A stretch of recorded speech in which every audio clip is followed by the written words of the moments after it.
Field inspection doesn't usually push people out loudly. There's no dramatic quitting moment. There's no arguments between the company and between the vendor. And there is no big mistakes that end everything all at once. Most of the time, people just fade away. They stop accepting assignments. They start responding as quickly as they normally would. And they start telling themselves stuff like, I'll get back to it later. Just brushing the inspections off. And later on never comes. That's because the industry doesn't fire most people. It filters them out. So now this is going to go back to a lot of you who have always been worried about competition and is the industry oversaturated and all of that. This will be one of the answers for you right here. People filter themselves out, which is why there is so much work most of the time, of course, depending on the area in which you're located. And let's talk about how this actually works. See, the filtering out doesn't wait years. As a matter of fact, it actually starts within the first few weeks of being a field inspector. And it's not about difficulty, it's about discomfort. And what is the discomfort? The discomfort of making decisions by yourself. The discomfort of being fully responsible for everything that you need to do throughout your day without someone having to hold your hand. Of working with no feedback from these companies. Of not even knowing if you're doing the work right or if you've even done enough. And a lot of people feel that and think, oh, okay, something must be wrong. Why haven't I heard from these people? But you're not. That's the work showing you what kind of structure you actually need in order to function in this field. And it is being able to work on your own. It also filters out people who need constant direction. This industry doesn't have people, like supervisors hanging around all on your back every day. It's very simple. You get instructions, but you don't get reminders of what you need to do. No one's going to check in to see if you're confused. No one is going to be asking you if you're overwhelmed. And no one is going to be following up on you to check on your emotional well-being, your emotional state of mind. Well, how were you? How did your work go this week? No one cares. They're not going to be dealing with you on that level. They're going to give you the work, expect you to do it. So if you need reassurance to keep moving, this can start to feel a little personal. And because of this, people will pull back. Not because they can't do the work, but because the environment doesn't match how they were wired to work. And let's be honest, and we've all been wired to work in a particular way. And if you realize you need more guidance, more than what the industry naturally gives, I do have, of course, digital resources on dmichelle.com, and they're there for you if you need them. So now it also filters out people who avoid accountability. Because you see, field inspection will hold a mirror up to you real fast. And your outcome will match your habits. Have you ever heard anybody say that? Your outcome matches your habits. Whatever you do every day will show up. People can see who you are based off the habits that you do. No matter what they are. And you can't get around it. You can't lie about it because it's right there in our faces. Your outcome will match your habits. If you do late uploads, it shows. You miss details, it shows. You incomplete your work, it shows. You see, there's no team to hide behind. And no one to balance out any of those mistakes. You know people who've done that, work a 9-to-5 job, and they hide behind their coworkers because it's always a quote-unquote team effort. So if it's a team effort, are they really on the team if they're hiding behind coworkers and allowing the coworkers to get all of the work done, or at least do the majority of the work, because it keeps, the sweat off their back. It is what it is. People do that, and then they want to come and start doing their own thing and realize that there's nobody to hide behind, and all the consequences fall on them. So instead of adjusting what their habits are, they just quit. They leave. And they do it quietly because nobody knows they left anyway other than the actual company. Eventually, when they realize that the inspection files are not being done, they just vanish off the face of this whole industry. And the workload picks up for those of you who are willing to actually put in the effort. It also filters out people who mistake independence for ease. Yeah, independence sounds light until you realize what it means. It means actually that you're going to have to plan your day every day.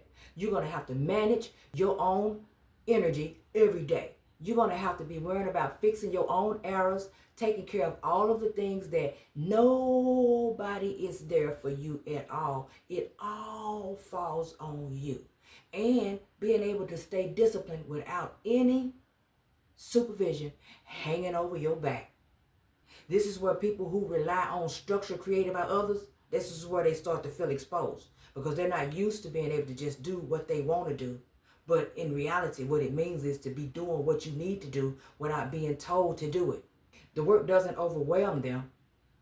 The absence of those guardrails do. You know, holding on to something or someone in order to get the work done. Those hoovers, those ones that hang around you, you know, quote unquote, the supervisors. It also filters out emotionally reactive people. Not everything is going to go smoothly every single day, every time. You will encounter different things. You're going to encounter uncooperative occupants in these locations, these homeowners.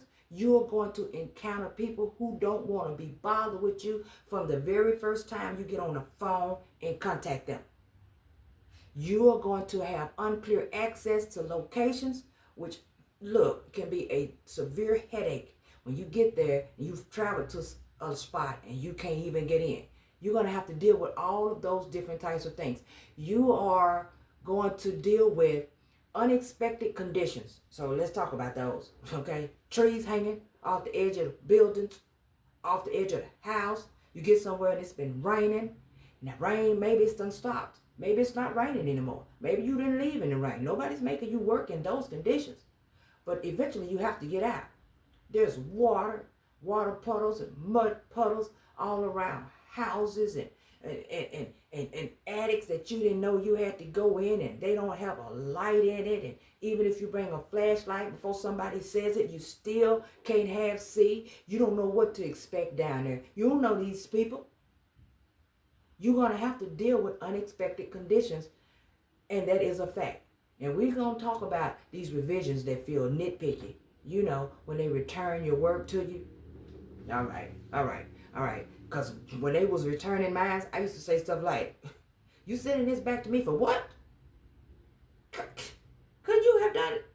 See, I want to reflect what my mistake is onto them. You could have just easily went on ahead and added that, especially if it's something that they know. But at the end of the day, it's a learning curve.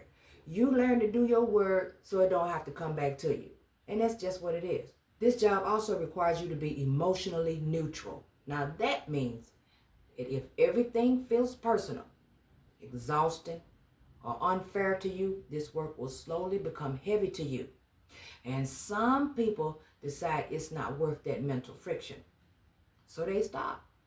They quit. Walk away. They just simply give up. It is what it is. People do this all the time.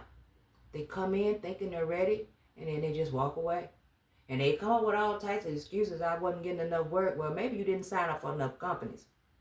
But at the end of the day, there's always going to be something that will make a person quit, stop, not hang on. It also filters out people who don't adjust their expectations. A lot of people come in with this mental timeline. And I know you guys are familiar with this.